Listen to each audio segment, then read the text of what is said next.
Hello and welcome to Learning Excel 2013. My name is Mike Henry and this is the first video from Tutorial 8. In this video we're going to learn how to work with tables, and we're also going to learn how to use the dated-if function. Now this is a function that we're going to find is actually hidden deep in the code of Microsoft Excel, but you won't find it in any book, you won't find it in the manual. And in the dated-if, we're going to see that there's three parts to one. It's taking date 1, date 2, comparing the two, and giving us the difference between them, and we choose the interval we want to see it. So we're going to see that we're going to choose years for this one.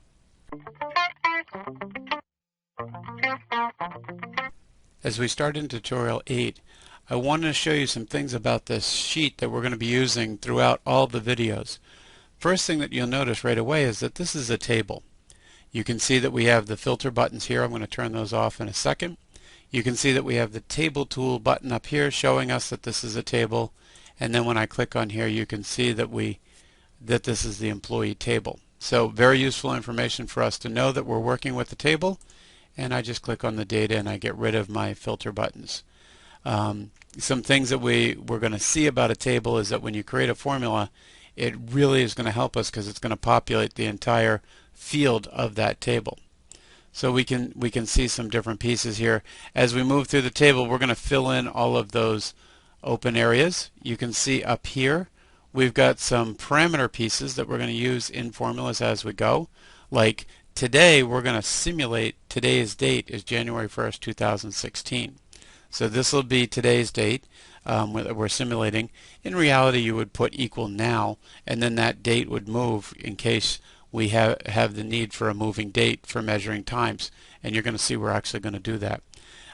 You can see that we've got some other information in here, and then I actually have some handwritten information to help us as we go. I'll keep changing that as we go through videos.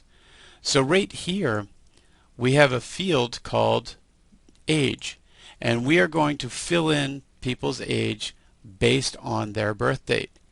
And we're going to use a function called dated-if. Now you can see I've written out the function right here, and the dated-if function is a really neat function. It's the only function in Microsoft that's not documented. If you read all of the documentation from Microsoft, you would not find this function. This is one that was created a long time ago, and it kind of disappeared, but they've never taken it out of the code. It's a very useful function, but you'll never find anyone telling you how to support it. So let's look at what this function does. So let me grab a pen here. We'll grab a color here.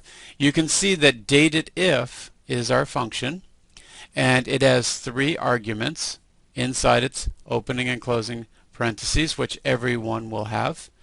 And our first one is the first date. And what we're going to have is two dates, date 1, date 2, and we're going to compare the difference. So right here in date 1, we're going to use the birth date, which we already saw that was in the D2 cell. And we're going to compare that to today's date, or our simulated date, which is AF number 1. Now we saw that that was in one place and one place only, so we need to absolute that because this formula is going to get copied down all the way.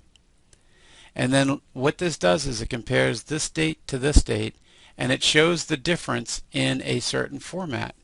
And so we want to see it in the year format because we want to know how old someone is in years, but we could also do that in weeks, days, months. So we're going to use this function called dated-if.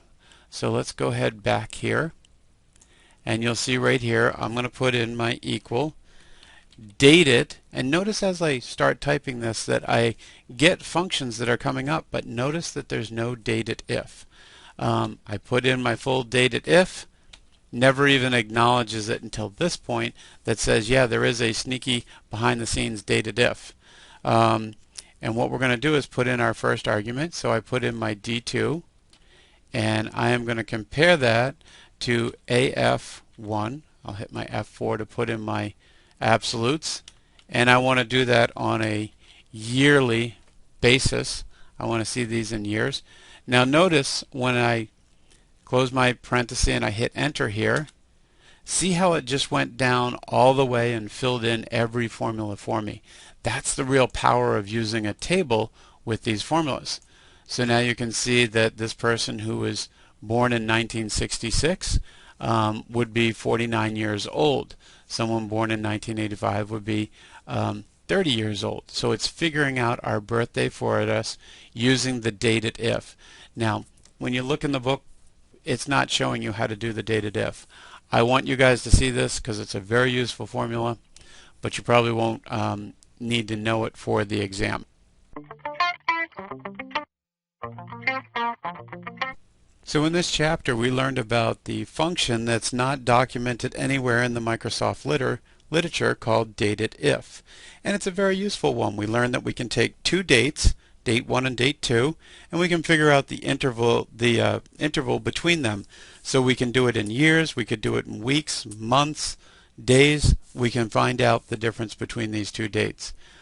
Now, date 2 we found out also we might want to use that as equal now, so it will always show you how much time between the current date and whatever date that you have set out there as the standard, whether it be a birth date or maybe it was the invoice date of particular invoices.